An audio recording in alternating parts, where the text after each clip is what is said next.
jaga sunnah-sunnah nabinya yang mulia sallallahu alaihi wasallam. Oleh karena itu, Al-Imam An-Nawawi rahimahullah membawakan bab di antara bab-bab dalam kitab ini yang berjudul Bab Al-Amru bil Muhafazati 'ala Sunnah wa Adabiha. Bab perintah untuk menjaga sunnah dan adab-adab terhadap sunnah Nabi yang mulia sallallahu alaihi wasallam. Beliau membawakan bab ini mengingatkan kepada kita tentang pentingnya berpegang dan menjaga sunnah.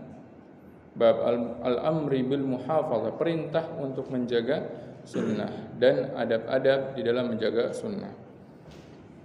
Qani wa khati fid din azani Allahu iyyakum. Pada akhir pertemuan sebelumnya kita telah mengetahui dan telah kita sebutkan maksud dari istilah sunnah yang disebutkan oleh para ulama. Kata as-sunnah ini sering sekali terlintas di ucapan kalangan para ahli ilm ketika berbicara tentang ilmu atau bicara tentang agama, bicara tentang syariat, sering kita mendengar istilah as-sunnah. Dan telah kita ketahui bersama dari pertemuan sebelumnya bahwasanya makna dari kata as-sunnah ini tidak hanya dimaksudkan untuk satu makna saja. Terkadang dimaksud makna yang A, terkadang dimaksud makna yang B, terkadang dimaksud makna yang C, terkadang dimaksud makna yang D. Sedikit mengulang bahwasanya makna sunnah ini terkadang dimaknai, ini makna yang pertama, terkadang as-sunnah ini dimaknai adalah sesuatu yang diriwayatkan dari Nabi sallallahu alaihi wasallam namun bukan Al-Qur'an. Yaitu sesuatu yang diriwayatkan dari Nabi sallallahu alaihi wasallam namun bukan Al-Qur'an. Maksudnya adalah karena Allah menurunkan wahyu kepada Nabi Muhammad SAW ada dua bentuk. Yang pertama adalah wahyu yang dibaca dan mendapatkan pahala bagi orang yang bacanya. Yang itulah adalah ayat-ayat Al-Quran. Al-Quran itu adalah wahyu. Al-Quran itu adalah wahyu. Yang kedua, wahyu yang Allah SWT berikan kepada Nabi Muhammad SAW, namun lafadznya dari beliau dan tidak menjadi sebuah ibadah ketika membacanya, tapi itu dijadikan pedoman bagi umat beliau. Itu adalah as-sunnah. Karena Rasulullah SAW menegaskan wa ma yantiqu anil hawa. Dia, yaitu Nabi Muhammad SAW, tidaklah berbicara dengan hawa nafsunya. Maka sabda-sabda Nabi yang mulia SAW dalam urusan syariat ini bukan sekedar ijtihad beliau, bukan sekedar pendapat beliau SAW, tapi itu adalah sesuatu yang datang juga dari Allah Subhanahu wa Ta'ala. Makanya Allah perintahkan kita juga untuk mengikutinya. Maka makna yang pertama untuk kata atau istilah as-sunnah adalah sesuatu yang datang dari Nabi SAW, tapi yang bukan dari bukan Al-Quran. Karena kalau yang dari Al-Quran disebutnya adalah Al-Quran, ayat Al-Quran. Adapun yang selain dari Al-Quran sabda Nabi SAW, perbuatan Nabi SAW, ini namanya as-sunnah. Makanya kita sering mendengar, sering disandingkan kata as-sunnah dengan Alkitab, dengan Alkitab was sunnah. Juga seperti Nabi SAW bersabda tentang siapa yang berhak menjadi imam, fa in kana fil Qur'ani sawa fa'alamuhum bisunnah. Barang siapa kalau seandainya keduanya sama dalam Al-Qur'annya, dalam hafal Al-Qur'annya, maka yang paling tahu tentang sunnah. Ini makna sunnah yang pertama. Jadi makna sunnah yang pertama ini adalah syariat namun yang bukan merupakan ayat-ayat Al-Qur'an. Dan itu sering disebutkan misalkan dalam kitab-kitab usul fiqh. Makanya para usuliyun, para ulama-ulama yang membahas tentang kaidah-kaidah berdalil di dalam ilmu-ilmu fikih, mereka membahas dalil-dalil syar'i itu yang pertama adalah Al-Qur'an, yang kedua adalah As-Sunnah. Jadi membedakan antara Al-Qur'an dan As-Sunnah. Itu makna yang pertama. Makna yang kedua, As-Sunnah itu lebih umum dari yang tadi, yaitu adalah tariqatun Nabi sallallahu alaihi wasallam. Jalannya Nabi sallallahu alaihi wasallam di dalam beragama, baik mencakup permasalahan akidah, ibadah maupun akhlak. Jadi makna yang kedua, yang dimaksud sunnah itu adalah syariat. Baik itu sumbernya atau dalilnya Al-Qur'an maupun dalilnya dari sabda Nabi sallallahu alaihi wasallam, itu semuanya disebut as-sunnah. Itu disebut as-sunnah. Seperti contohnya ketika Nabi SAW, alaikum bisunnati, berpeganglah kepada sunnahku. Maksudnya sunnahku apa? Syariatku, ajaranku. Baik apa yang aku sebutkan itu adalah ayat Al-Quran maupun yang bukan ayat Al-Quran. Misalkan yang bukan ayat Al-Quran apa? Misalkan yang ayat Al-Quran apa? Misalkan yang ayat Al-Quran masalah pembagian waris.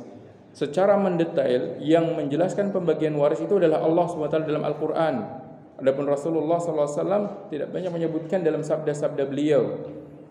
Karena pentingnya masalah waris, maka Allah SWT mendetailkan pembahasan waris di dalam Al-Quran. Bisa dilihat dalam surat An-Nisa. Allah sebutkan 3 ayat menjadi acuan utama dalam masalah bagian waris. Bagiannya anak, bagiannya bapak, bagiannya ibu, bagiannya saudara. Allah detailkan. Langsung Allah sendiri yang mendetailkan. Maka membagi waris sesuai dengan apa yang sebutkan, Allah sebutkan dalam Al-Quran juga disebut mengikuti sunnah. Padahal penyebutannya adalah dari Al-Quran. Maka makna sunnah yang kedua adalah sesuatu ajaran Nabi SAW, baik sumbernya Al-Quran maupun sumbernya adalah sabda Nabi SAW ataupun perbuatan Nabi SAW. Itu makna yang kedua. Dan makna kedua itulah yang dimaksud oleh Imam Nawawi dalam bab ini. Maka maksudnya Imam Nawawi menyebutkan perintah menjaga sunnah, yaitu perintah menjaga syariat Nabi yang mulia SAW. Baik itu sumbernya Al-Quran maupun sumbernya dari ucapan maupun perbuatan beliau SAW, ataupun persetujuan beliau terhadap sebuah kejadian, sebuah amalan yang dilakukan di masa beliau hidup SAW. Itu makna yang kedua. Makna ini lebih luas. Makanya ada istilah para ulama, al-islamu huwa sunnah, as-sunnatu huwal islam, as-sunnatu hiya al-islam. Islam itu adalah sunnah, sunnah itu adalah Islam. Maksudnya sunnah itu adalah ajaran Islam yang Allah SWT turunkan kepada Nabi Muhammad SAW, baik berupa ayat Al-Quran maupun sunnah Nabi SAW, ataupun sesuatu yang didapati dengan ijma, ataupun sesuatu yang dihukumi dengan qiyas. Semua itu disebut sunnah Rasulullah SAW. Yang ketiga, istilah sunnah sebagaimana kita sebutkan pada teman sebelumnya, dimaknai adalah akidah yang sahih, yang lurus, selamat dari syubhat, itu disebut sunnah. Jadi lebih menyempit lagi maknanya. Kalau yang ketiga pembahasannya tentang akidah saja. Makanya ada kitab-kitabnya para ulama. Sebagian para ulama terdahulu menamakan kitab tentang akidah mereka ketika menjelaskan akidah Rasulullah SAW disebut kitabnya Kitabus Sunnah, As-Sunnah. Yang keempat, makna as-sunnah di sini adalah istilah yang digunakan oleh para fuqaha mutaakhirin, para fuqaha setelah munculnya ilmu fikih. Karena ilmu fikih itu tidak muncul di masa Nabi SAW, tidak pula di masa para sahabat, tidak pula di masa para tabi'in. Ilmu fikih tersendiri, yang ada kitab-kitab fikih tersendiri itu munculnya belakangan. Baru ketika muncul para a'immatul mujtahidin, imam yang 4, baru kemudian di situ mulai dibukukan ilmu fikih. Secara pembukuannya baru ada di era tersebut. Adapun di masa Nabi SAW, ilmu fikih bersama dengan ilmu akidah, bersama dengan ilmu akhlak, semuanya dicampur bersama-sama. Tidak ada kitab tersendiri, ini kitab fikih, ini kitab akidah, ini kitab akhlak, tidak ada. Makanya tidak ada majelis para sahabat Rasul bersama Rasulullah hari ini membahas tentang akidah, hari ini membahas tentang fikih, hari ini membahas tentang akhlak adab. Tidak. Para sahabat Nabi SAW belajar bersama Nabi SAW pada hari itu, baik mencakup akidah ataupun akhlak ataupun ibadah, apa yang beliau SAW sampaikan, mereka serap ilmunya, kemudian mereka sampaikan ke umat-umat sebelumnya, pada umat-umat berikutnya. Lalu setelah para ulama melihat pentingnya untuk membagi ilmu tersebut ke dalam cabang-cabangnya, supaya lebih fokus dalam pembahasannya, supaya lebih mudah di dalam kaji poin-poin pembahasannya, akhirnya mereka ada yang mulai menyendirikan pembahasan fikih dalam kitab-kitab fikih, ada yang menyendirikan hadis dalam kitab-kitab hadis, ada yang menyendirikan akidah dalam kitab-kitab akidah, ada yang menyendirikan adab dan akhlak dalam kitab-kitab bicara tentang adab dan akhlak. Di antaranya seperti Imam Nawawi di sini memfokuskan hadis-hadisnya tentang hadis-hadis adab dan akhlak, tidak membahas tentang ada hadis-hadis tentang akidah.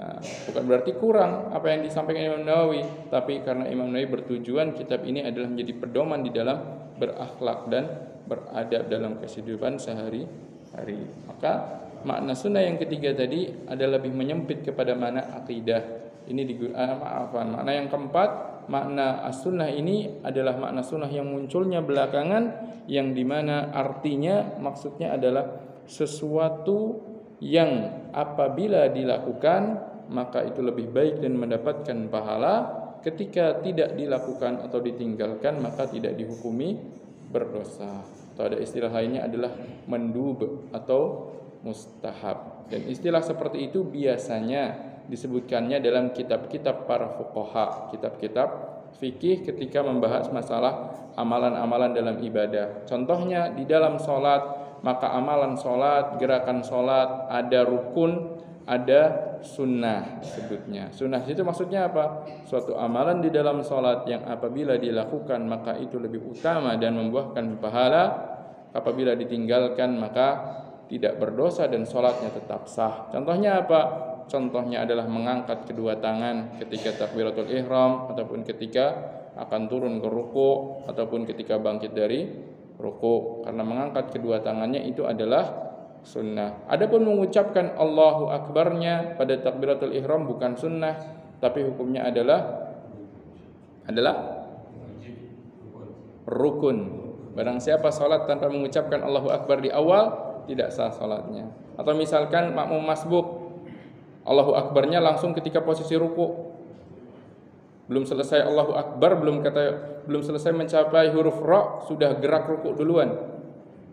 Para ulama tidak sah salatnya, karena di antara syaratnya takbiratul ihram dilakukan ketika posisi berdiri. Seperti itu contohnya. Jadi ada yang rukun, ada yang sunnah, bahkan dalam mazhab Hanabilah membagi menjadi 3, ada yang rukun, ada yang wajib, ada yang sunnah. Nah, semua itu dibahas dalam kitab-kitab para fuqaha, kitab-kitab fikih. Dan istilah sunnah yang ada pada kitab fuqaha biasanya atau lebih seringnya dimaksudkan adalah makna sunnah yang keempat itu. Wallahu ta'ala. Baik, ikhwani wa akhwati fid din, azanillahu wa iyyakum. Kita kembali kepada pembahasan dalam kitab ini. Maka dari situ kita tahu bahwasanya makna kalimat sunnah yang disebutkan oleh Imam Nawawi dalam judul bab ini, bab al-amri bil muhafazati ala sunnati wa adabiha, maksudnya adalah makna yang kedua, yaitu perintah menjaga ajaran Nabi sallallahu alaihi wasallam, baik dalam perkara akidah, dalam perkara ibadah, maupun dalam perkara adab dan akhlak. Karena yang dibawa Nabi SAW bukan hanya akidah, bukan hanya ibadah, bukan hanya adab dan akhlaknya saja, tapi Rasulullah SAW menyampaikan kepada kita tentang akidah, tentang apa yang harus diyakini seorang mukmin, tentang ibadah, tentang bagaimana seorang itu beribadah kepada Allah Subhanahu wa taala, tentang akhlak dan adab, yaitu bagaimana seorang berakhlak dan beradab baik kepada Allah, kepada Rasulnya maupun kepada sesama manusia. Maka bab ini termasuk bab yang sangat penting yang harus kita jadikan prinsip di dalam hidup kita, yaitu kita harus berpegang terus kepada sunnah Rasulullah sallallahu alaihi wasallam, kepada ajaran Nabi sallallahu alaihi wasallam. Segala apapun yang bertentangan dengan ajaran Nabi sallallahu alaihi wasallam, dari siapapun datangnya, siapapun yang merintahkannya, apabila itu ternyata bertentangan dengan ajaran Nabi sallallahu alaihi wasallam, wajib kita tolak. Tidak boleh kita dahulukan suatu yang lain di atas ajaran Nabi yang mulia sallallahu alaihi wasallam. Dan dari judul bab ini kita juga mengetahui tentang pentingnya belajar sunnah. Kenapa? Karena tidak akan mungkin seorang bisa menjaga sunnah kalau dia tidak tahu apa itu sunnah, tidak tahu mana saja yang menjadi sunnah Nabi yang mulia sallallahu alaihi wasallam. Maka melalui bab ini pula Al-Imam An-Nawawi sebenarnya memerintahkan kepada kita untuk terus belajar tentang ajaran Islam, untuk terus belajar tentang sunnah Nabi yang mulia sallallahu alaihi wasallam. Dan para ulama menyebutkan belajar tentang ajaran Islam ini dilihat dari hukumnya, maka di antara yang menyebutkan hal ini adalah Syekh Muhammad bin Shalih Al-Utsaimin rahimahullah. Di sini hukumnya terbagi menjadi 3. Belajar tentang syariat ini dilihat dari segi hukumnya, maka terbagi menjadi 3 atau ada 3 hukum di dalamnya. Yang pertama, sesuatu yang dihukumi fardu ain. Fardu ain itu berarti wajib bagi setiap individu untuk mempelajarinya. Sudah tidak bisa ditunda, tidak boleh ditinggalkan. Ketika ditinggalkan dia berdosa, fardu ain. Apa yang hukumnya fardu ain? Yang hukumnya fardu ain terangkum dalam kesimpulan para ulama, yaitu sesuatu yang menjadikan ibadahnya sah, mempelajari sesuatu tentang bagaimana ibadahnya sah dan tentang halal haramnya dia di dalam bermuamalah. Kalau dalam ibadah misalkan, dalam ibadah Allah Subhanahu wa taala wajibkan kita untuk mengerjakan salat 5 waktu dalam sehari. Maka mempelajari tentang bagaimana menjadikan salat yang kita lakukan sah hukumnya adalah fardu ain. Apa yang menjadikan suatu ibadah salat sah? Tentunya melakukan salat dengan rukun-rukunnya dan syarat-syaratnya. Berarti mempelajari, mengetahui tentang syarat-syarat sahnya salat, tentang rukun-rukun salat, hukumnya adalah fardu ain, wajib bagi setiap individu atau wajibul ain, wajib aini. Tidak boleh seorang kemudian sejak dia usia balik nggak pernah belajar tentang salat, nggak tahu gimana salat, cuman ikutin saja. Tidak boleh. Harus dia tahu ketika salat bagaimana caranya bertakbiratul ihram. Boleh enggak ketika takbiratul ihram dia ucapkan Allahu Akbar? Enggak boleh. Kenapa? Hamzahnya lebih panjang dalam bahasa Arab itu berbeda makna. Itu tandanya pertanyaan. Ketika seorang mengucapkan Allahu Akbar, itu artinya apakah Allah Maha Besar? Karena ada tambahan hamzah di depan. Atau misalkan Allahu Akbar, akbar artinya bukan maha besar, tapi akbar itu artinya gendang-gendang. Ya, berubah makna ketika dia salah di dalam melafalkan. Para ulama itu tidak dimaafkan. Allah, atau misalkan Allahu Akbar pakai waw, bukan akbar, huwa akbar. Maka kebanyakan para ulama mengatakan ini pun termasuk menjadikan takbiratul ihram tidak sah. Meskipun sebagian mengatakan sebagian lughatul Arab menjadikan hamzah itu waw, lafaz waw. Sebagian mengatakan tidak mengapa, itu masih ditolerir. Sebagian yang mengatakan tidak, harus jelas itu adalah huruf hamzah. Karena Allahu Akbar artinya ada tambahan arti dan, Allah dan yang maha besar, bukan Allah maha besar. Maka berbeda sekali artinya. Begitu juga misalkan takbiratul, begitu juga misalkan ruku'. Bagaimana ruku' yang sah? Kita pun harus mengetahui. Apakah ruku' sekedar nunduk saja? Tidak. Ternyata ada ketentuan di dalam ruku', yaitu ketentuan ruku' adalah membungkukkan badan sampai pada kondisi kalau seandainya tangannya menyentuh lutut sudah sampai. Ya, kalau seandainya dia rukuknya tangannya enggak megang lutut. Memegang lutut bukan termasuk rukun, tapi menundukkan badan sampai pada posisi tangannya sudah sampai di lutut, itu yang rukunnya. Begitu juga tumaknina, bagaimana dikatakan sudah bertumaknina dan seterusnya. Maka mempelajari tentang hal-hal tersebut hukumnya adalah fardu ain, dikarenakan apabila seorang meninggalkannya menjadikan ibadahnya tidak sah. Begitu juga tentang puasa, begitu juga tentang haji, begitu juga tentang zakat bagi orang yang memiliki harta, maka wajib ain bagi dia untuk mempelajari tentang zakat. Maka talabul ilm dalam kasus-kasus tersebut hukumnya adalah fardu ain. Yang kedua, menuntut ilmu yang hukumnya adalah fardu kifayah. Fardu kifayah yaitu mempelajari tentang ilmu yang dimana dengan dipelajarinya ilmu tersebut maka bisa menjaga keberadaan syariat. Syarat ini tetap ada. Harus ada orang yang mengetahui tentang syariat ini.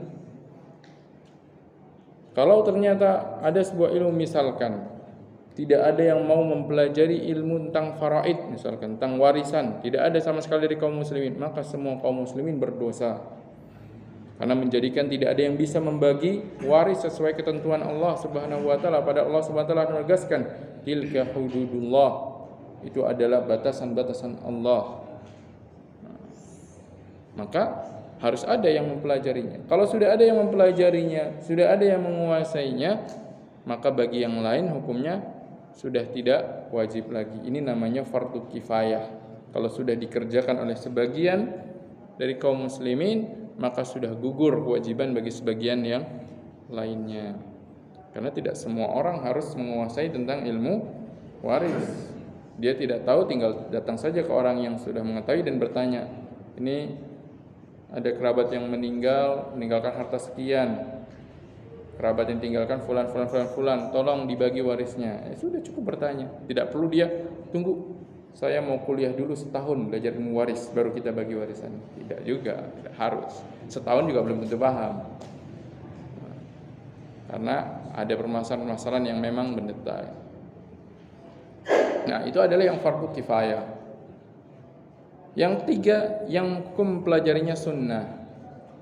Itu tadi, sesuatu yang sudah dipelajari oleh sebagian kaum muslimin dan tidak menjadi kewajiban bagi masing-masingnya, maka mempelajarinya sunnah.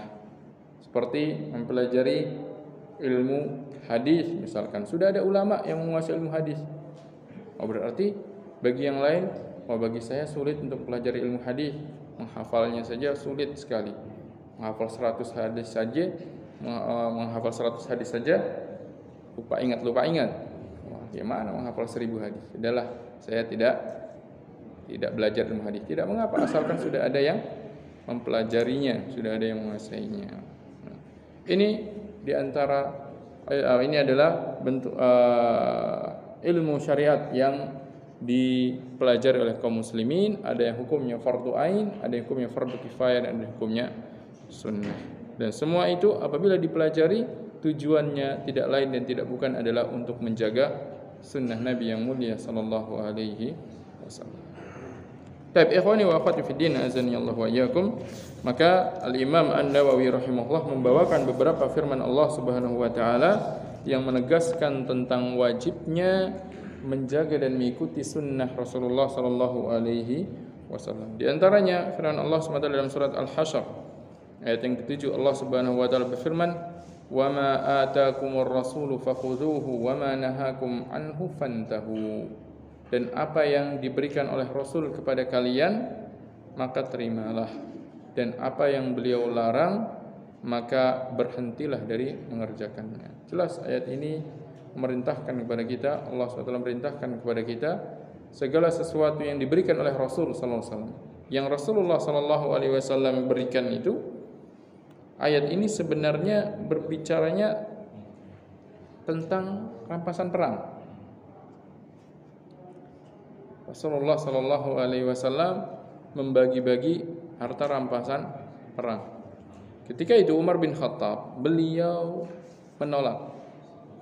menolak apa yang diberikan Nabi SAW karena ingin atau mengatakan, ya Rasulullah, berikan saja ini kepada orang yang lebih membutuhkan dibandingkan aku. Lihat, menolaknya bukan karena tidak senang pada apa yang diberikan Nabi SAW, tapi untuk kepentingan orang lain yang beliau pandang lebih membutuhkan. Demikianlah para sahabat Rasulullah SAW memiliki sifat ithar, sifat lebih mementingkan orang lain dibandingkan dirinya ketika mereka sama-sama butuh. Wa yu'thiruna ala anfusihim walau kana bihim khasasah, kata Allah Subhanahu wa taala. Mereka lebih mengedepankan orang lain dibandingkan diri mereka, meskipun mereka sebenarnya pun sama-sama membutuhkan. Oh ya, subhanallah. Itulah sifat yang dimiliki para sahabat Rasulullah SAW, generasi terbaik dari umat ini. Maka Umar mengatakan, berikan saja ini kepada orang yang lebih membutuhkan dibandingkan aku. Nah, kemudian Rasulullah SAW tetap mengatakan, ambillah. Kemudian apabila engkau ingin memberikan, silahkan berikanlah pada siapa yang engkau hendaki. Jangan ditolak. Apa yang diberikan Nabi SAW jangan ditolak.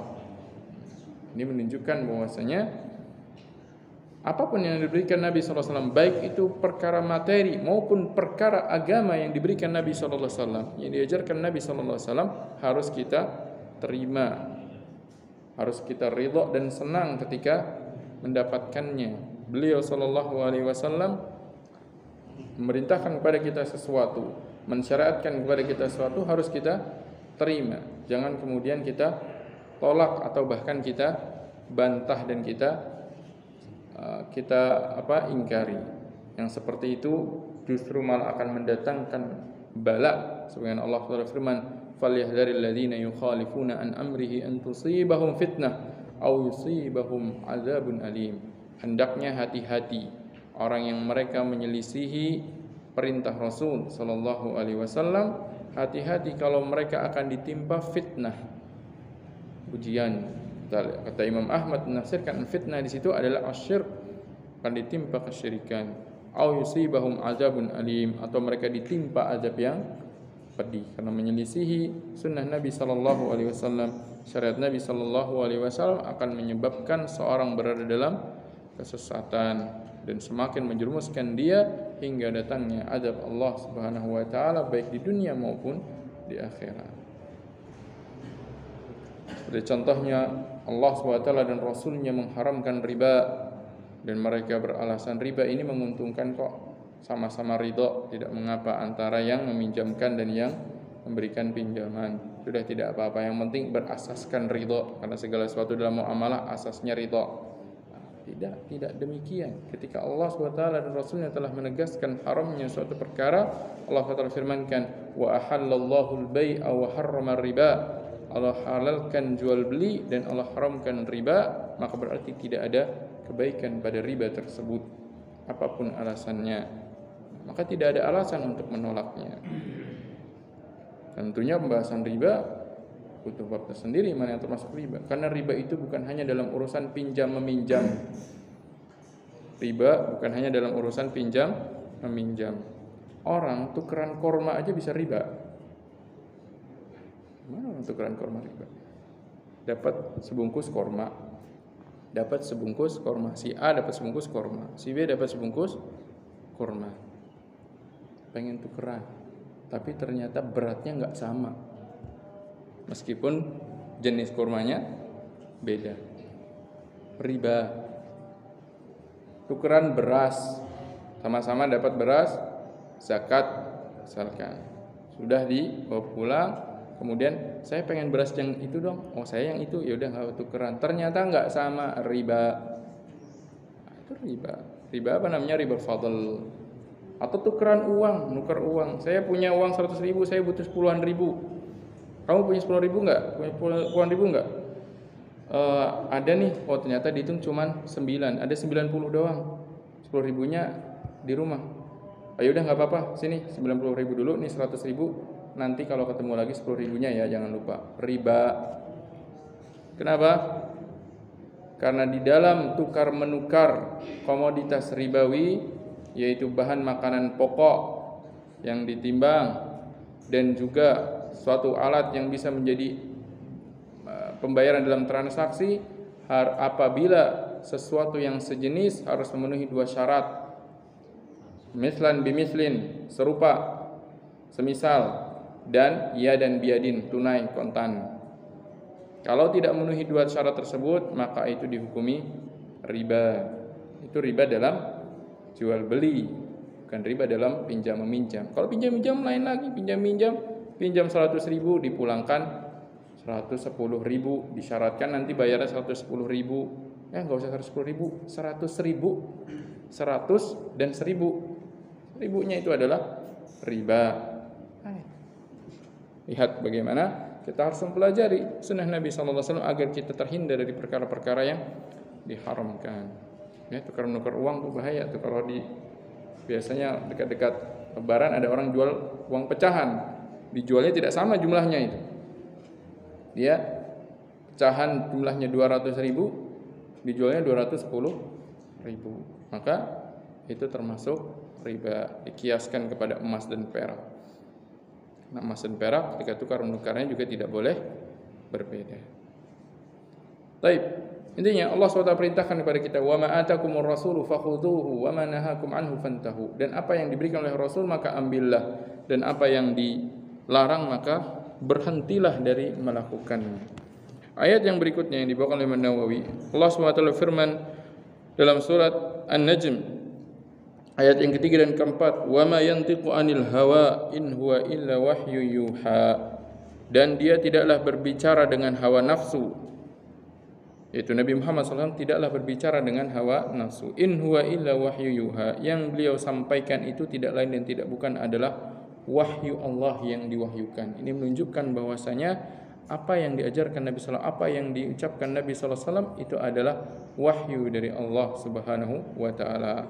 Baik itu Al-Qur'an maupun itu hadis-hadis Rasulullah SAW, apabila telah diperiksa dan dinyatakan kebenarannya datang dari Nabi SAW, yaitu istilahnya disahihkan, sahih datang dari Nabi SAW, maka itu pun termasuk wahyu. Hanya saja yang membedakan antara Al-Quran dengan hadis adalah kalau Al-Quran dibacanya akan membuahkan pahala setiap hurufnya 10 kali lipat, adapun hadis maka tidak demikian, tidak dihukumi ibadah ketika seorang membacanya. Maka menjadikan wirid dalam sehari, baca kitab Riyadhus Shalihin selesai setiap hari, tidak dihukumi dapat pahala dengan sekedar membacanya. Dapat pahalanya ketika seorang mempelajari kemudian mengamalkannya, dan juga ketika bersalawat terus ketika melewati ucapan Nabi SAW atau nama beliau Sallallahu Alaihi Wasallam. Adapun sekedar membacanya maka tidak dihukumi berpahala. Beda dengan Al-Quran, membaca Al-Quran mengulang-ulang terus, misalkan juz 30, juz terakhir setiap hari dibaca terus, maka meskipun belum dia hafal, ketika dia membaca dia mendapatkan pahala. Itu yang karunia Allah SWT sangat besar pada kita. Seorang bisa untuk mengumpulkan pahala sebanyak-banyaknya jikalau dia mampu, jikalau dia mau untuk terus mengerjakannya. Maka Allah SWT menegaskan bahwasanya Nabi SAW bicara tidak dengan hawa nafsunya. Maka apa yang beliau sampaikan, apa yang beliau perintahkan haruslah kita terima, karena berarti datang juga dari Allah Subhanahu wa taala.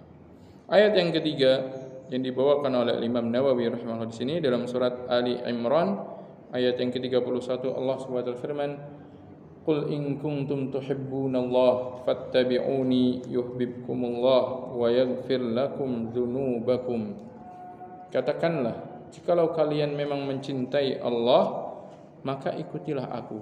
Itu ikutilah Nabi Muhammad sallallahu alaihi wasallam. Barang siapa dia menyatakan cinta kepada Allah, ingin dimasukkan surganya Allah, ingin mendapat keridhaan Allah, maka wajib bagi dia untuk mengikuti Nabi Muhammad sallallahu alaihi wasallam di dalam beribadah, berakidah, dan juga berakhlak. Karena yang beliau bawa tidak hanya dalam akidah saja, tidak hanya ibadah saja, tidak hanya akhlak saja. Maka seorang muslim yang paling sempurna adalah ketika dia sempurna di dalam mengikuti Nabi sallallahu alaihi wasallam dalam akidahnya, dalam ibadahnya maupun dalam berakhlaknya. Fattabi'uni, maka ikutilah aku, yuhibbukumullah, niscaya kalian akan dicintai oleh Allah, wa yaghfir lakum dzunubakum, dan akan Allah ampunkan dosa-dosa kalian. Ayat ini diistilahkan para ulama sebagai ayat ujian. Kenapa dikatakan ayat ujian?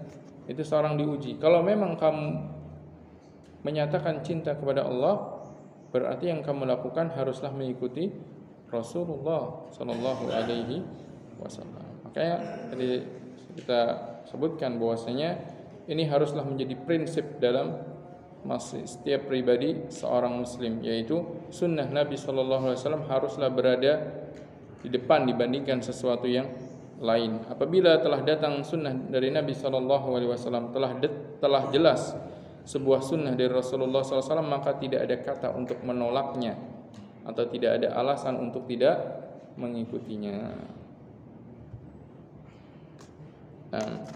Kemudian ayat yang berikutnya dibawakan oleh Imam Nawawi rahimahullah dalam surat Al-Ahzab, Allah Subhanahu wa taala firman, laqad kana lakum fi rasulillahi uswatun hasanatun liman kana yarjullaha wal yawmal akhir wa dzakarallaha katsira. Sungguh telah ada pada diri Rasulullah sallallahu alaihi wasallam uswatun hasanah. Uswah itu artinya teladan yang baik. Dan teladan itu dalam bahasa kita artinya adalah contoh, sesuatu yang dicontoh. Itu uswah, teladan, sesuatu yang diteladani, sesuatu yang dicontoh dan diikuti. Liman kana yarjullaha wal yawmal akhir, bagi orang yang mengharapkan perintah Allah dan perintah hari akhir, wa dzakarallaha katsiran, dan mengingat Allah dan banyak ingat. Ayat ini menunjukkan bahwasanya kita haruslah menjadikan Nabi SAW adalah sebagai teladan kita. Contoh kita Nabi adalah Nabi Muhammad SAW. Maka sebisa mungkin kalau jika seorang di dalam berakidahnya, beribadahnya, berakhlak, beradabnya, maka sebisa mungkin dia haruslah mendekati bagaimana yang Rasulullah SAW lakukan. Karena beliau adalah contoh. Yang namanya uswah berarti kita harus mencontoh. Yang namanya contoh, kalau orang dikasih pelajaran, dia disebutkan contohnya begini, maka ketika dia menjawab soalnya harus sesuai dengan contoh. Kalau tidak sesuai dengan contoh berarti tidak sempurna jawabannya. Maka ketika dikatakan oleh Allah SWT beliau adalah uswah, ini menunjukkan bahwasanya ini mengisyaratkan bahwasanya kita di dalam melakukan suatu, baik itu ibadah, baik itu akidah, baik itu muamalah, sebisa mungkin kita harus semaksimal mungkin harus bisa sesuai dan seperti mirip dengan apa yang Rasulullah SAW lakukan, kecuali pada perkara-perkara yang memang khusus bagi beliau. Kenapa tadi kita katakan sebisa mungkin, semaksimal mungkin? Kenapa tidak kita katakan harus plek? Tidak kita katakan gunakan kata harus, tapi kita katakan sebisa mungkin. Karena apa yang dilakukan Nabi SAW, maka ada yang bersifat wajib, ada yang bersifat mustahab. Sesuatu yang wajib harus kita ikuti sama seperti Rasulullah SAW. Adapun sesuatu yang sifatnya mustahab yang beliau lakukan, maka apabila seorang mampu untuk melakukannya juga seperti yang Nabi SAW lakukan, maka itulah yang terbaik dan itulah yang itulah yang selayaknya dia lakukan, jangan dia sepelekan.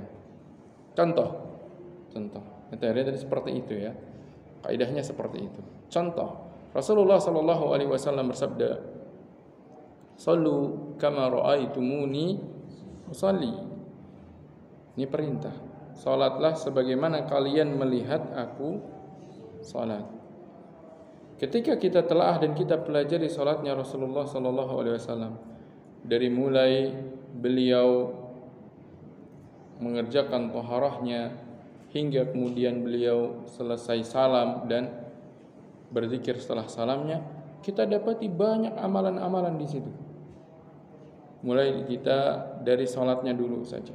Ketika salatnya maka beliau bertakbir dengan mengangkat kedua tangannya, kemudian meletakkan kedua tangannya, tangan kanan di atas tangan kirinya. Kemudian beliau membaca doa iftitah, kemudian membaca ta'awudz, kemudian membaca surat Al-Fatihah. Setelah surat Al-Fatihah membaca surat yang lainnya. Kemudian setelah itu beliau bertakbir, mengangkat kedua tangannya, turun ke ruku. Ketika ruku, bagaimana posisi jari jemari beliau, bagaimana posisi kepala beliau. Semua itu ketika didetailkan sangatlah banyak. Dan amal-amal dalam salat itu ketika dibahas oleh para ulama, maka para ulama, para fuqaha, mereka menyebutkan ada yang rukunnya, ada yang sunnah-sunnahnya. Maka ketika seorang dia mampu dan mengetahui apa yang rukun dan apa yang sunnah, selayaknya dia kerjakan semua sunnahnya. Plek sama seperti salatnya Rasulullah SAW ketika Rasulullah perintahkan, "Shallu kama ra'aitumuni usolli." Mengangkat tangannya jangan ditinggalkan. Bagaimana cara meletakkan tangannya, bagaimana cara mengangkat tangannya jangan ditinggalkan jikalau dia telah mengetahuinya. Meskipun dikatakan hukumnya adalah sunnah saja. Karena beliau adalah uswah, contoh. Maka selayaknya dicontoh semaksimal mungkin. Tapi kalau ternyata seorang, saya sedang terburu-buru misalkan, ada hal yang mendesak, ketika toharohnya misalkan tidak bisa untuk mengerjakan toharoh 3 kali, maka tidak mengapa 1 kali.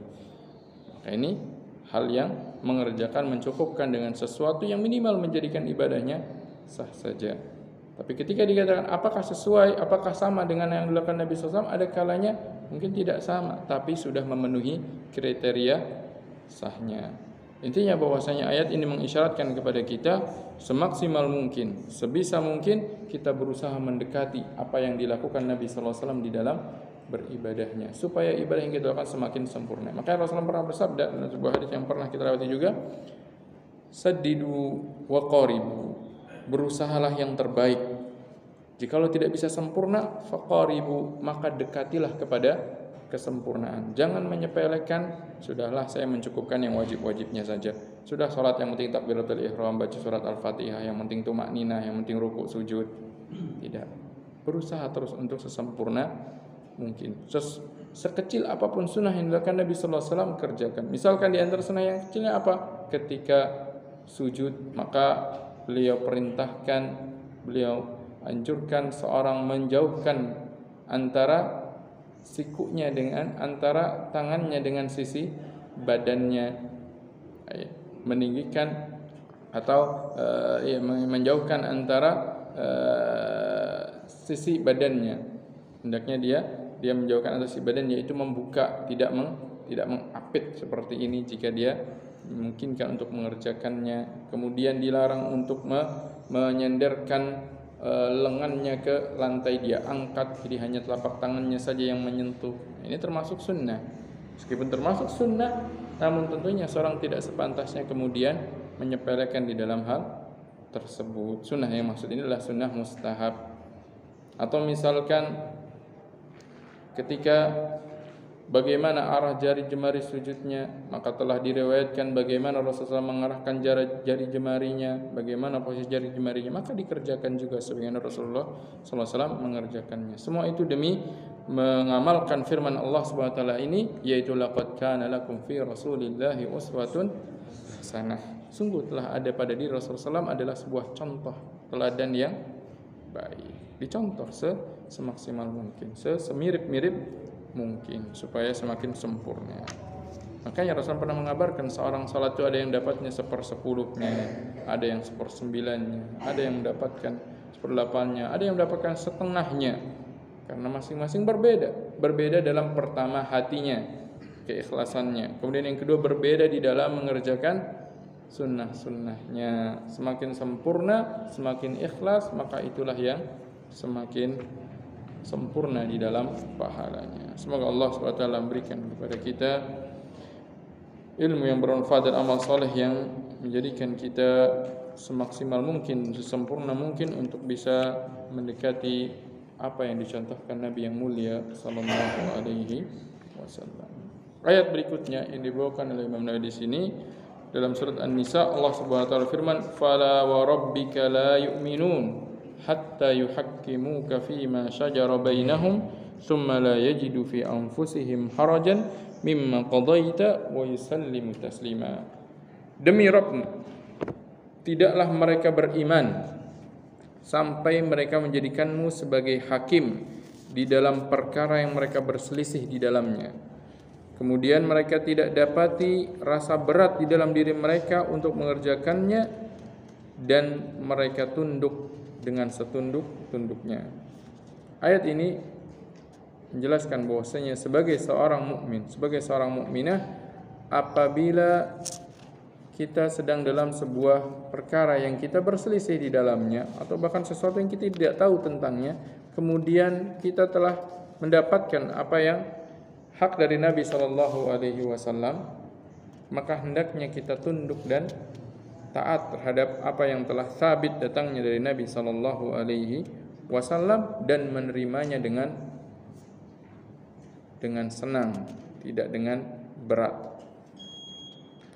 Kalau di masa para sahabat, maka ayat ini berlaku perintah agar ketika mereka berselisih, ketika mereka sedang dalam permasalahan yang mereka sendiri belum mencapai kata sepakat dan belum tahu tentang mana yang benar, maka mereka diperintahkan untuk datang kepada Nabi SAW langsung, kemudian bertanya kepada beliau. Makanya kita dapati pada bagian asar di mana para sahabat ketika mereka berselisih, seperti misalkan berselisih ketika itu dalam safar, kemudian tidak melihat arah kiblat, akhirnya berselisih pendapat arah kiblat yang mana.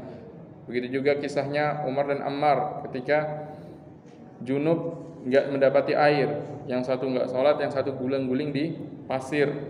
Setelah ketemu Nabi SAW langsung dilaporkan mana yang benar, mana yang sesuai dengan ajaran beliau.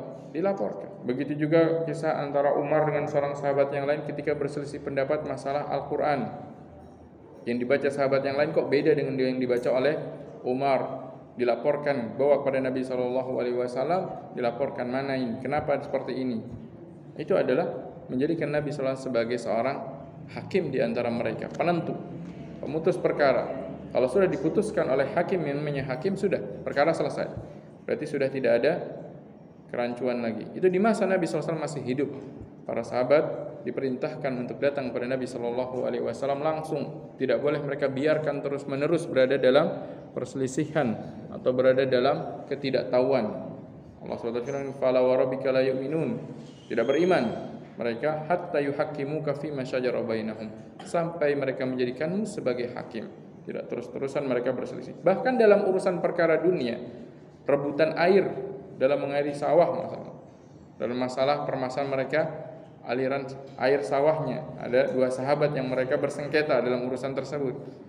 Datangnya ke siapa? Ke Nabi sallallahu alaihi wasallam untuk menyelesaikan permasalahan di antara mereka, menunjukkan bahwasanya mereka tunduk pada perintah Allah Subhanahu wa taala. Kalau Rasulullah SAW sudah putuskan, maka sudah selesai perkaranya. Bahkan dalam urusan berebut nasab anak, ketika itu jadi perebutan, itu pun mereka ajukan kepada Nabi sallallahu alaihi wasallam.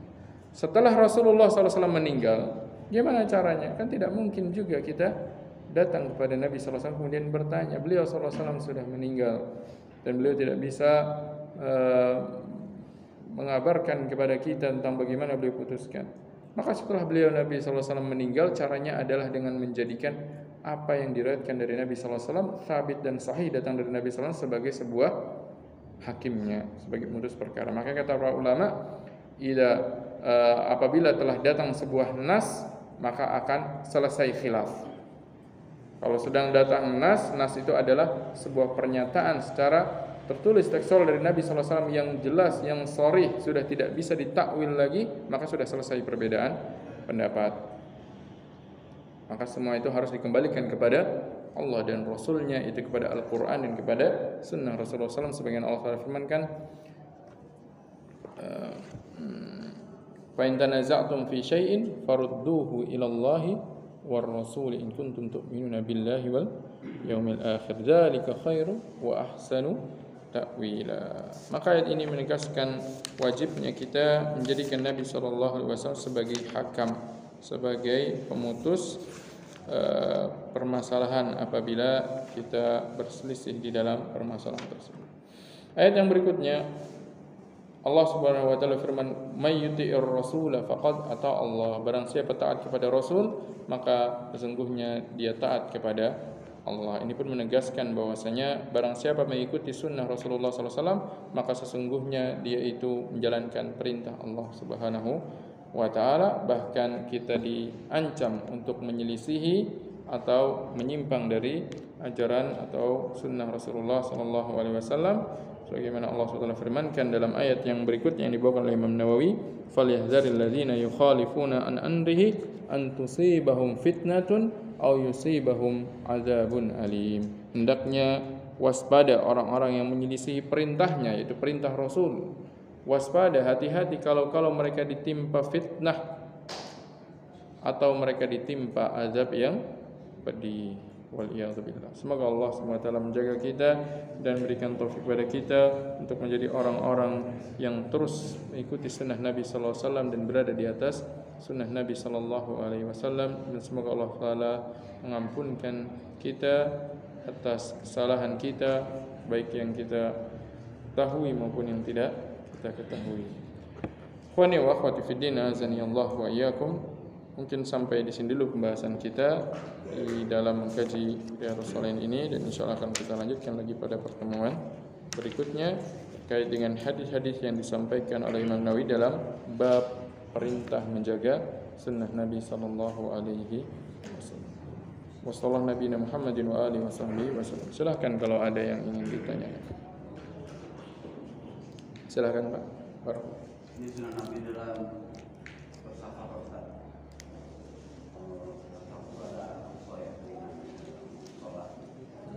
Orang sekarang yang menyempurnakan karena berjarak, sekarang waktunya sempurna, apakah itu sah sholatnya? Baik.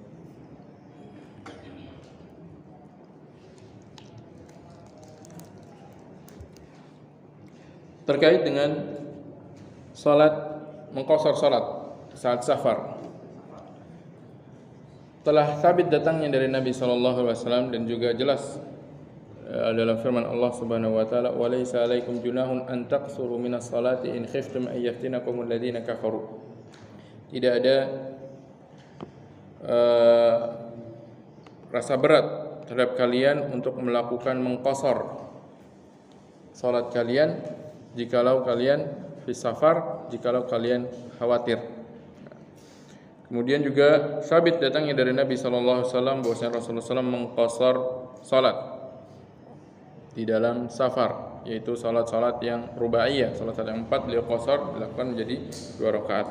Pertanyaannya, apakah jika seorang tidak mengqashar salat ketika safar berarti salatnya sah atau tidak? Demikian pertanyaannya.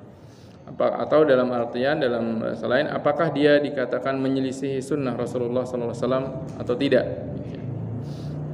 Pertama, perlu kita ketahui terlebih dahulu bahwasanya mana sunnah di sini adalah sunnah yang artinya adalah ajaran Rasulullah SAW, baik itu dari sumber dari Al-Quran maupun dari sabda-sabda beliau SAW.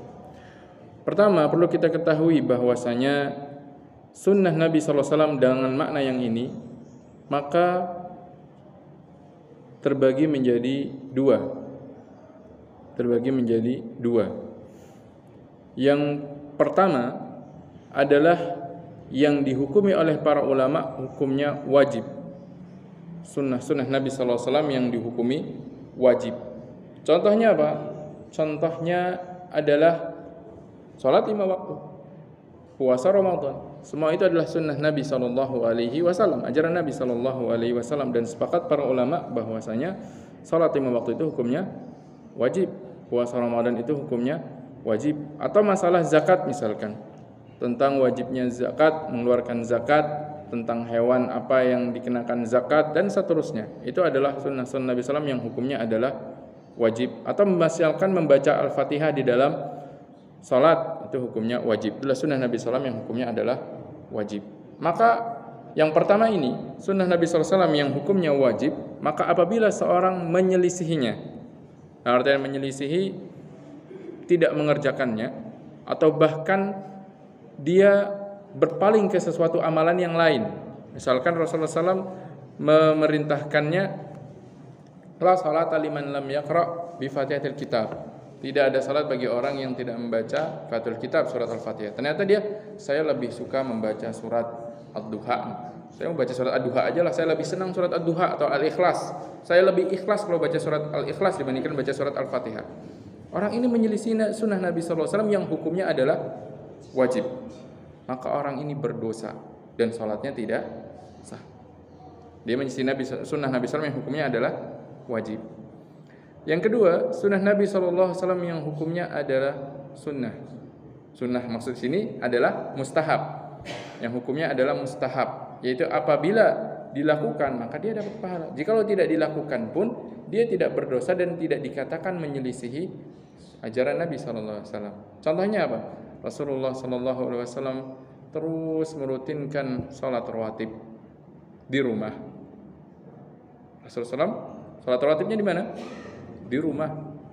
Kata Aisyah radhiyallahu anha, sebelum beliau berangkat salat subuh beliau salat di rumah 2 rakaat, sebelum salat zuhur salat di rumah, kemudian setelah salat kemudian salat di rumah.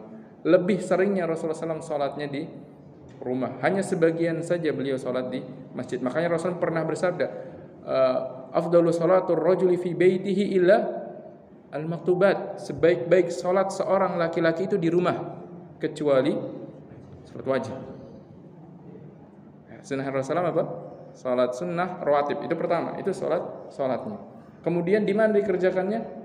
Sebagian besarnya di rumah. Ketika ada seorang, saya tidak mau sempat salat rawatib, apakah dia dikatakan menyelisih ajaran Nabi SAW? Tidak, tapi dia tentunya kurang di dalam mengamalkan ajaran Nabi SAW. merugi dia, karena keutamaan salat rawatib sangatlah besar. Dibangunkan rumah di surga bagi yang menjaga 12 rakaat dalam sehari semalam. Tapi ketika dia tidak mengerjakan, tidak mengapa. Atau salat rawatib tapi saya lebih ikhlas kalau salatnya di masjid. Di masjid terus salat rawatibnya. Pada Rasulullah SAW salatnya di rumah, bahkan Rasulullah bersabda, sebaik-baik salatnya seorang itu di rumah kecuali salat wajib. Apakah dia dikatakan menyelisih sunnah Nabi SAW? Dikatakan tidak, dia tidak menyelisihi, tidak dikatakan menyelisihi sunnah Nabi SAW atau ajaran Nabi SAW, tapi dikatakan yang dia lakukan adalah mengambil sesuatu yang tidak afdal. Karena Rasulullah SAW berbicara ketika itu tentang afdalnya. Nah, sekarang kita masuk ke kasus pertanyaan tadi. Ya, itu tadi poin pertama adalah bahwasanya sunnah Nabi SAW ada yang hukumnya wajib, maka ini tidak boleh, sama sekali tidak boleh untuk ditinggalkan atau bahkan dibantah atau bahkan diganti dengan sesuatu yang lain. Maka inilah berlaku firman Allah SWT, "Falyahdharil ladzina yukhalifuna an amrihi an tusibahum fitnatun aw yusibahum adzabun alim." Yang kedua adalah sunnah Nabi SAW yang kemudian para ulama menghukuminya berdasarkan dalil-dalil yang ada, dihukumi ini hukumnya tidak wajib, ini hukumnya adalah mustahab. Maka ketika seorang meninggalkannya, ya sudah, tidak mengapa, tapi dia dikatakan bukanlah orang yang sesempurna orang yang mengerjakannya. Sekarang kita masuk kepada permasalahan, bagaimana tentang mengqashar salat? Apakah mengqashar salat ini hukumnya wajib, sunnah yang wajib atau sunnah yang mustahab? Para ulama menyebutkan ini adalah sebuah rukhsah, keringanan. Dalam artian ketika seorang mengambil keringanan tersebut, maka itulah yang paling afdalnya.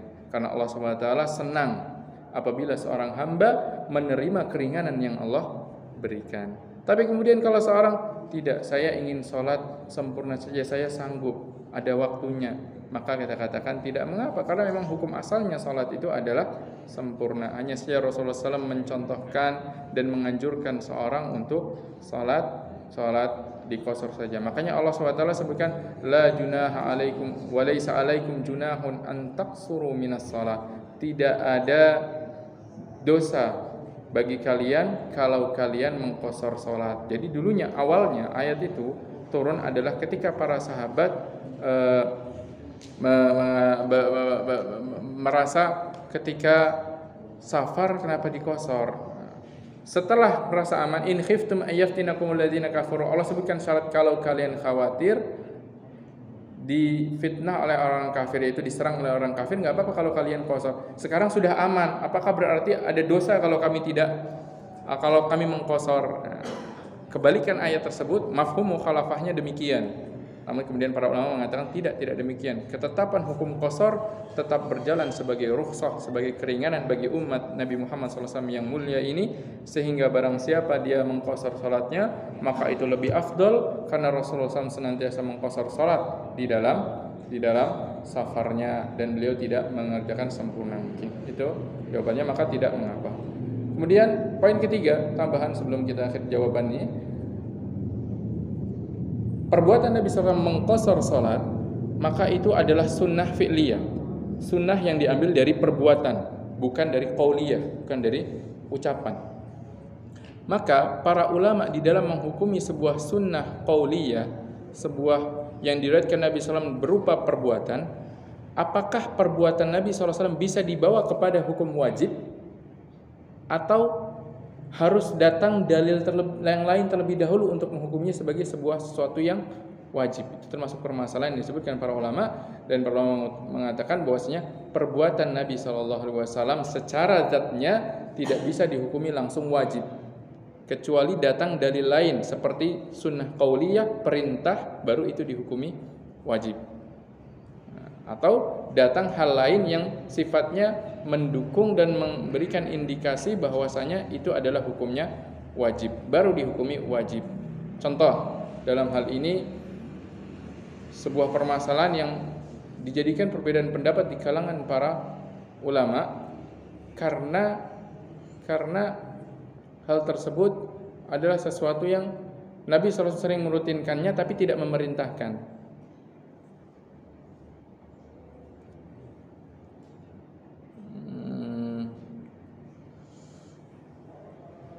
Takbir intiqal, takbir perpindahan dalam sholat, selain takbiratul ihram.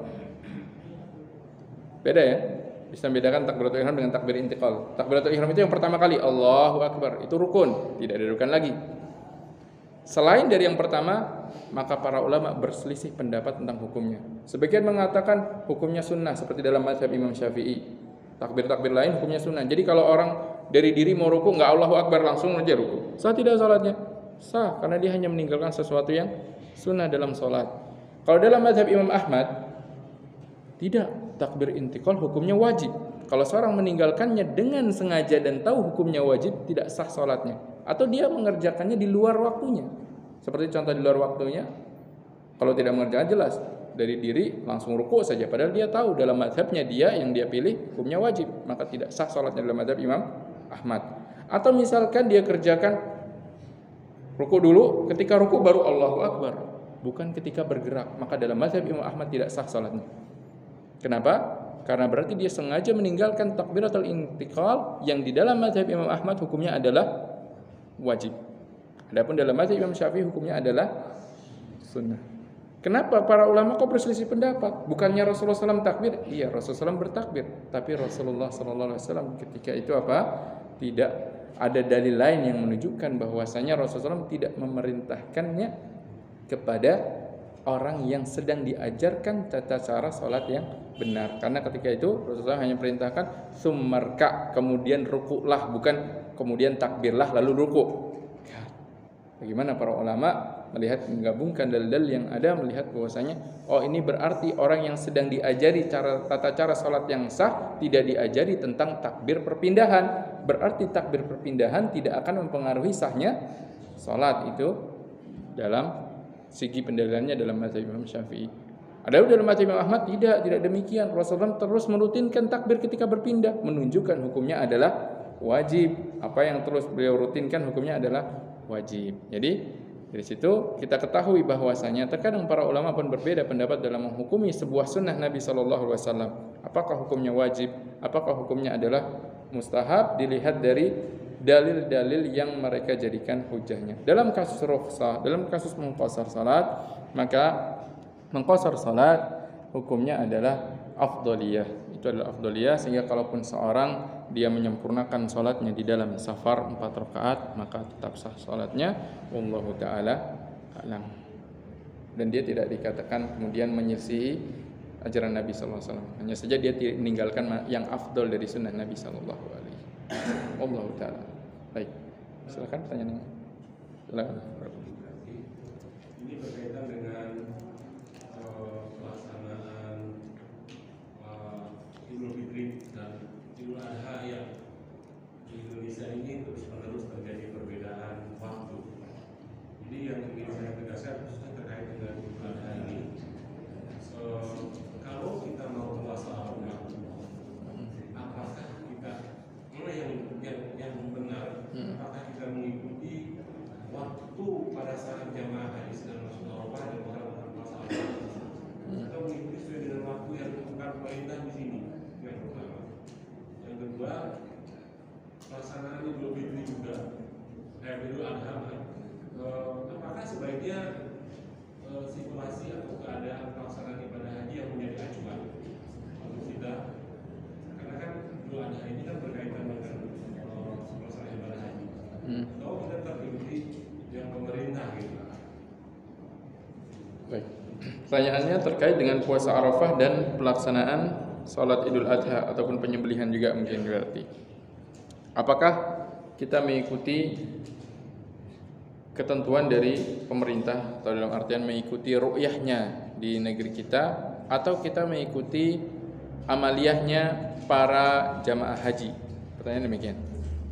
Nah, permasalahan ini adalah permasalahan yang bersumber dari inti permasalahannya, apakah hilal untuk menentukan bulan hijriah bagi kaum muslimin sekaligus menentukan amaliyah ibadah yang terkait dengan tanggal bagi kaum muslimin, apakah cukup dengan melihat satu hilal saja yang mengacu, apakah sudah cukup untuk melihat satu hilal saja, atau masing-masing tempat itu memiliki ru'yah hilalnya tersendiri?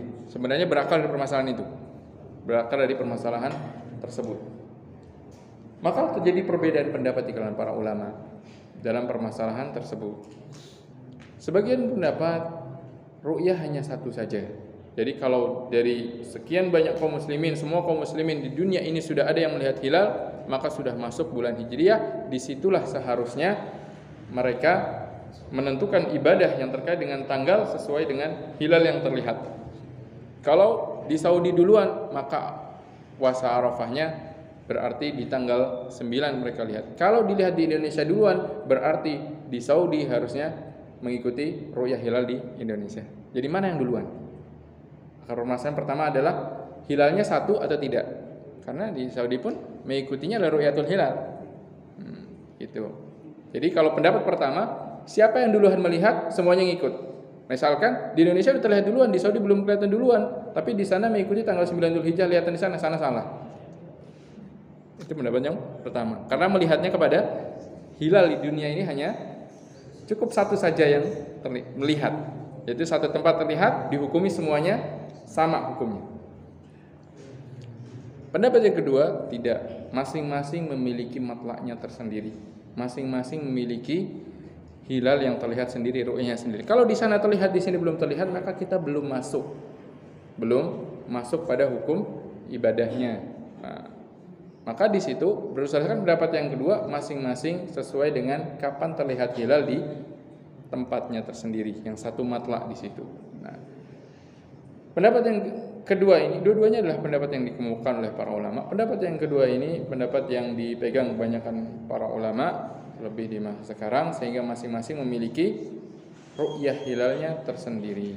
Kalau seandainya meskipun di Saudi di sana, karena orang jamaah haji kan di sana bukan di Indonesia, di sana akan mengikuti ru'yah hilal di sana. Makanya Arafahnya, wukuf Arafahnya ya mengikuti tanggal 9 sejak terlihatnya hilal di sana. Adapun di sini, maka Arafahnya adalah meskipun tidak ada wukufnya, karena puasa bukan berkaitan dengan wukuf. Kalau seandainya puasa berkaitan dengan wukuf, wukuf itu dimulainya kapan? Enggak, waktunya. Ba'da zuhur, bukan ba'da fajr. Bahkan orang yang sedang wukuf tidak boleh berpuasa. Yang berpuasa itu adalah orang yang tidak wukuf. Orang yang tidak wukuf. Jadi secara keterkaitan pun tidak ada kaitan antara ibadah wukuf dengan puasa Arafah. Bukan puasa wukuf, makanya tidak disebut puasa wukuf, namanya puasa Arafah Nabi sallallahu alaihi wasallam. Yang jadi permasalahan penamaan Arafah ini apakah dikarenakan wukuf atau Arafah ini adalah sesuatu ya tanggal 9 Dzulhijjah. Ma'rufnya karena Rasul tinggalnya di Madinah ketika itu, ya yang namanya hari Arafah adalah ketika 9 Dzulhijjah, dinamakan ketika itu wukuf. Lalu pada negeri yang lain gimana? Pada negeri yang lain pun tentunya Arafah berarti adalah 9 Dzulhijjah. Makanya dalam hal ini saya lebih